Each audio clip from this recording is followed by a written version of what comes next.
Hey! All right, Ricky with Freedom Plumbers here. Freedom Plumbers and Pumper Septic and Drain, performing a residential real estate inspection for septic, which actually comes with specific orders and what we have to do. Well, we have to inspect the septic tank and we have to inspect the distribution box. We started with the septic tank. Hope you didn't have your breakfast yet. Booyah! What you have here is you have a septic system. I'm going to go ahead and pull away so you don't throw up on the computer. That has not been pumped out in probably 3 to 5 years. And what you just saw there, that gnarly mess, is what's called fats, oils, and grease. A great amount of it. So either A, hasn't been pumped out in 3 to 5 years, or B, there's a great amount of cooking and oil disposal down the sink, which furthermore created a very, very thick layer of fats, oils, and greases, which does a lot of harm to your drain field. So we're doing right now a flow test, and we'll see what it comes out to after we do that flow test and we pump the system down. I'll keep you posted. That's about 8 inches worth of fog. We're gonna have multiple back flushes on this one. Yeah. This would be a clear indication of no pump outs in the past 3 to 5 years, or an extraordinary use of cooking oil. Going over to outlet side. Excessive amounts of sludge, slug, which is also fog. Alright, we also do have a hole and a crack on the chamber. We're restarting the video here at the location where we have a surge box to slow down the water as it's coming from a pump station down there, and the distribution box. We documented on images, but now we're doing it on video, that this distribution box has a cracked lid, and it looks like it's going to give. Alright, yep. Alright, let's hold right there because it's about to fall into the box. Alright, so this lid is broken. It's going to require replacement. Good. Well, they all look good. Yep. They look like they're flowing good. Each one of them looks like they're taking at the same volume. Yep, dowels are good.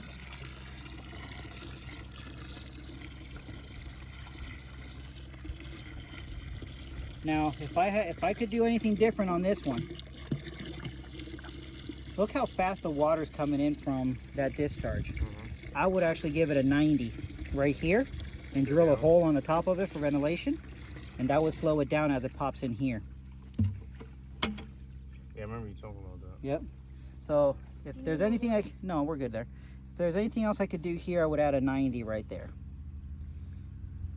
Concrete on this box is mostly in good shape. I don't see any cracks on the distribution box itself. The concrete between the cover and the top of the box is a little bit brittle, but still holding strong. It's not that untypical for systems that are 5 to 10 years. And the dials are taking water at the same speed. When it comes to the surge box is looking good, looking strong. Nothing out of the ordinary. Its lid is also in phenomenal shape. No cracks, nothing that indicates it would be damaged. Everything looks good on the surge box.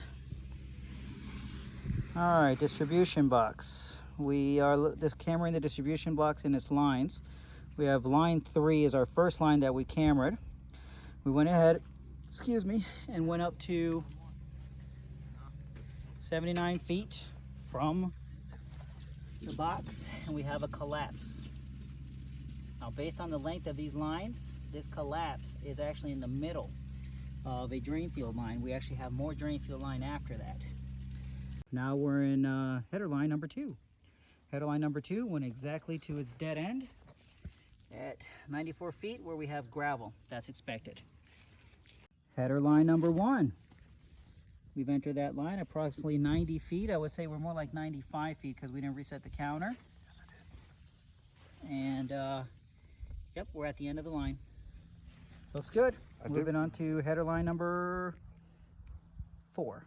Okay, now we are in header line number 4, which is the top of the line on the opposite side of the tank.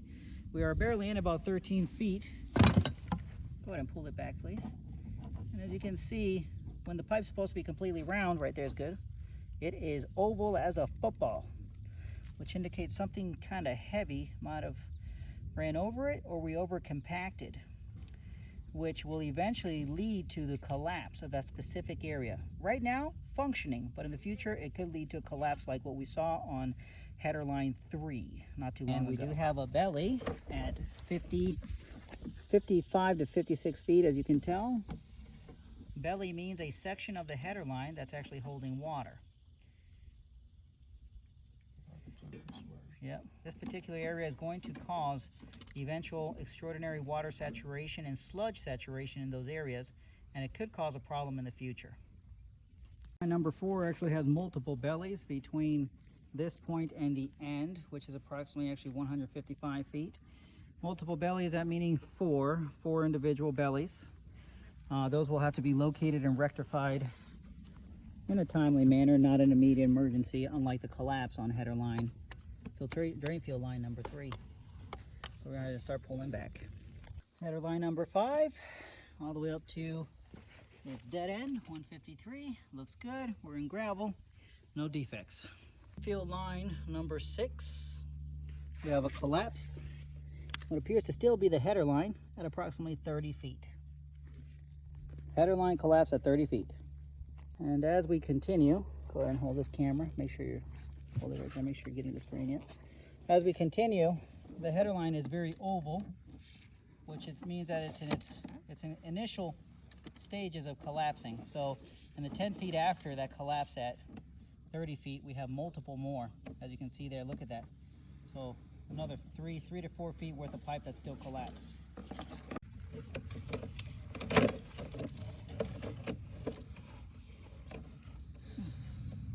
That's interesting. Change in elevation. A pretty heavy change in elevation too. That appears to be the end of the line because it has gravel.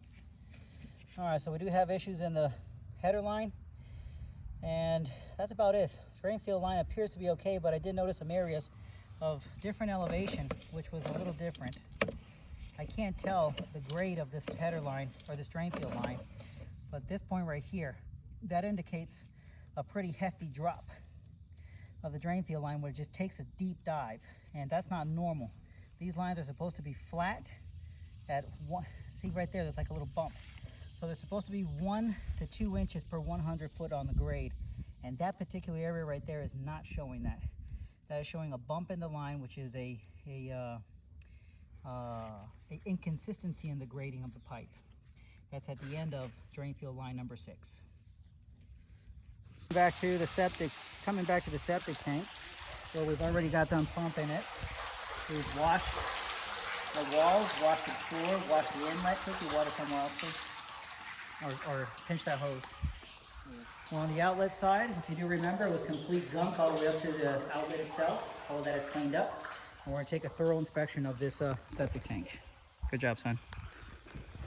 This septic tank has a riser on the outlet side, no access to the inlet. We had to expose the inlet and remove the lid, which is a concrete lid, as we expose the inlet baffle, the wastewater on the inside, and then the wastewater on the outside, as well as the outlet baffle. What we found as we opened up this tank, you will see it in the images, was an excess amount of fats, oils, and greases, an 8-inch layer, which was directly on the top. It was extremely thick. It was extremely detrimental to the proper filtering in this septic tank. It got pumped out, cleaned, and removed. That particular amount of grease indicates that we either A, we're cooking too much and flushing all this oil inside of the septic tank, or B, we have not been pumping out this septic tank on a regular basis as recommended, which is every 3 to 5 years. Aside from that, now that the septic tank is clean, we inspected the concrete walls as well as the top of the tank. The baffle, it's concrete as it goes through the wall of the septic tank. Same thing on the outlet side. We did not see anything of concern. Same things on the outlet baffle, concrete walls, everything looks great. The only items of concern that we have on this outlet side is that the riser has been damaged in the past. It even has a hole right here, which means the riser is not watertight. It's likely allowing water to enter the tank with rain. We also have another crack right there. Okay, so this riser is going to require replacement. If the riser gets replaced, it's going to be strongly recommended to install an effluent filter right here, and I will send you more information about that filter. But this filter is a filter which is approved by the health department specifically to hold back any solids from exiting the septic tank and entering into the pump chamber. Now the pump chamber only got a quick look-see. It was not thoroughly inspected, nor were the pumps tested. As you can see in there, there's two pumps, pump 1, pump 2. All of the components are present, nothing interesting that I could see aside from the fact that this pump chamber was connected to a septic tank that had a great amount of solids. I would strongly recommend, based off of those findings and obviously the age of the system, that we go ahead and come back with a pump specialist to inspect the pump, its controls, which are inside the house in the basement. I would like those to get an inspection. It is a recommendation. Now, this pump chamber, its chamber looks good. Its concrete looks good. Nice solid top. The only thing, if I could change it, it would be placing the wires a lot higher, because they are at a threat for a lawnmower to damage them, which happens quite often. That aside, these particular wires and wire box are looking good. Now, the discharge line for the pump chamber comes out and heads straight up to a surge box and a distribution box, which were also inspected. As we walk towards that box, you may or may not notice, but you can see a little bit of overgrowth on the grass and some of these lines, which tells us where these lines are located. All right, going back to the boxes. The pump chamber comes around and into a surge box. This is a small box that's designed to slow down the speed of the water before it enters into a distribution box. This distribution box does exactly what it's called. It distributes the fluid to multiple drain field lines, 6 of them, which are further down the line. Now, we went ahead and did a flow test from the surge box into the distribution box, and its flow test passed. Looked great. If there's one item I could change, would be that this inlet to the distribution box gets a 90 facing into the effluent with a little venting hole on the top of it. And what that's designed to do is when the water comes in, the 90 slows it down instead of creating a spill and a wave. So when we send water in here, it creates a spill and a wave, which allows more water to enter into some header lines than others, depending on the volume of the flush with the last pump out of that pump chamber. So putting a 90 would slow that down, allowing the water to elevate in this chamber, in this distribution box at an equal level and exit out to each one of the header lines equally. So once we did this inspection, going back to the distribution box concrete is good. It is solid. Same thing with the surge box. Concrete is good and solid. The lid to the surge box is right here. It looks great. The lid to the distribution box is here, here, there, and there, meaning that it was broken once we exposed it. I do have images to show that as soon as we exposed it, it was cracked. That lid will require replacement. It will need a replacement for a 7-port box. So I'll go ahead and get you the price on what it costs to replace that. Aside from that, we grabbed a sewer video camera and inspect every one of your lines, which are 6 header lines and filtration lines. 4 out of the 6 have issues. I will write that in my report, which will tell you what needs to be done to get those addressed. So that concludes this inspection. We're going to need a couple items for the system to pass inspection. 1, that riser needs to be replaced. 2, this distribution box needs to be replaced. Not the box, but the lid has to be replaced with a new lid. Those are the minimal requirements to get those systems up and running. When it comes to what else is needed, that septic tank needs a filter. That pump chamber needs an inspection. And 4 out of these 6 lines are going to require repairs.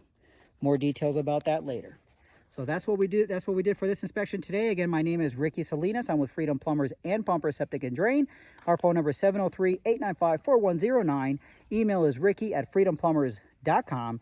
and website is www.freedomplumbers.com. Thank you very much. We'll catch you on the next one.